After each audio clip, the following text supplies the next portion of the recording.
One day you're tired, the next day you're in pain, and the day after that it's brain fog and stiffness.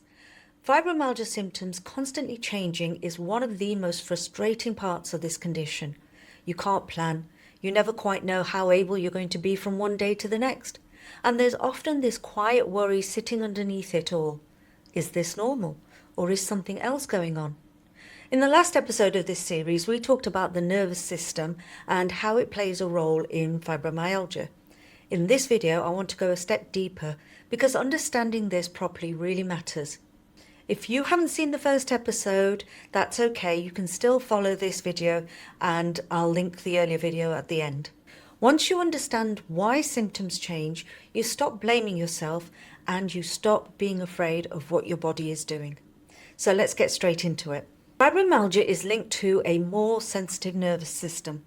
That sensitivity is physical, and it's what allows one condition to create many different symptoms. The nervous system isn't one single switch. It's made up of different parts, all doing different jobs.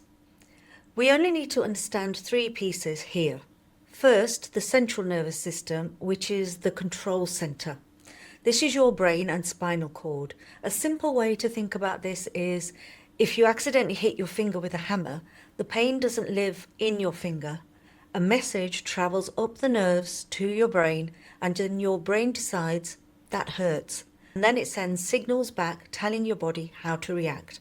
So pain isn't only about what's happening in the body, it's about how the brain is processing signals. With fibromyalgia, this system is more sensitive. The brain is quicker to turn signals up, and that means that pain can move around, change quality, feel sharp one moment and deep or burning another moment. Sometimes nothing new has happened in the body at all. The processing system is simply louder. The second piece is the peripheral nervous system, and these are the messenger lines. These are the nerves branching out from the brain and the spinal cord. They carry messages to the brain and from the brain. For some people with fibromyalgia, these nerves are involved too. And that's where symptoms like tingling, pins and needles, burning, numbness, and those electric shock sensations can come from. These signals travel up the peripheral nerves and then the brain decides how strongly to respond. In fibromyalgia, we know these nerves can become extra sensitive and send stronger signals than necessary. That's why nerve sensations can shift locations, come and go, feel intense one day and quieter the next. Again, it's one system reacting differently. Then the third piece you need to understand is the autonomic or automatic nervous system. This system runs in the background and it controls things that we don't consciously think about, like breathing. So we don't tell ourselves to breathe, it just happens. It also controls things like your heart rate, digestion, sleep, energy and stress responses. And there are two main states that can be in your automatic system. So it can be in sympathetic mode or parasympathetic mode, and I'll explain those more deeply next. The sympathetic system is what many people with fibromyalgia spend a lot of time in. It's our stress system. It switches on with pressure, urgency, any threat, or constant decision making. This stress can come from big events like the usual life events, moving house, having a child, maybe a wedding or an illness, especially if it's a serious illness. But it can also come from small everyday events as well, small pressures that add up. Things like rushing to appointments, tight deadlines, our own negative thoughts, or trying to do too much in a day. That ongoing mental load keeps the body on high alert. When this system is dominant, symptoms often look like you feel wired but tired, fatigue. So your brain's still active but your body's not able to do much. You may feel a racing or a fluttery heart, shallow or heavy breathing, increased sensitivity to light and sound and touch.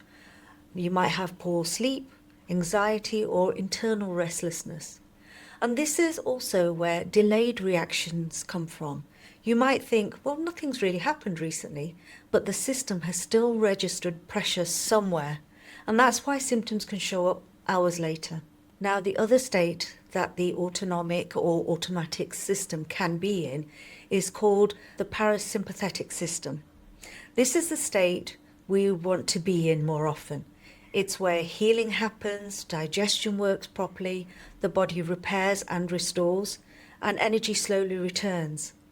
But bear this in mind, when you've been stuck in high alert for a long time, coming down can feel uncomfortable sometimes.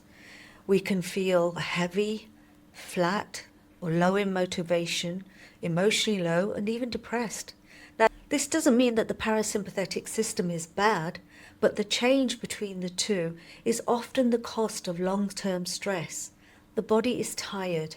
Motivation chemicals like dopamine have been depleted, and everything needs time to rebuild. So feeling low at this stage doesn't mean you're failing. It can be part of the recovery. When you spend more time in the parasympathetic state, symptoms usually start to feel less extreme. You feel calmer, more settled, and better able to focus. It's not a cure. Symptoms don't disappear, but they become easier to manage. For example, I went to a family party last night, and today I have pain and stiffness and fatigue. But I know that if I don't overdo things, I can calm my system down over the next couple of days, and I'll move back into that rest state again. So when symptoms change, it's not random. Some days brain processing is louder, other days stress mode dominates. Other days the body is exhausted from being on high alert for too long. Sleep, sensory input, thoughts, emotions, physical demand, and recovery time all influence which part of the system takes the lead. That's why fibromyalgia doesn't look the same every day. Now, before I understood this, the changing symptoms was heartbreaking. I blamed myself.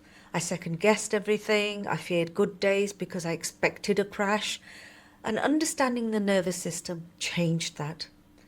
Not giving up, but understanding why my body was responding the way it was. Now, when symptoms shift, I don't see failure. I see information. And I know how to respond more kindly. If there's one thing I want you to take from this video, it's this.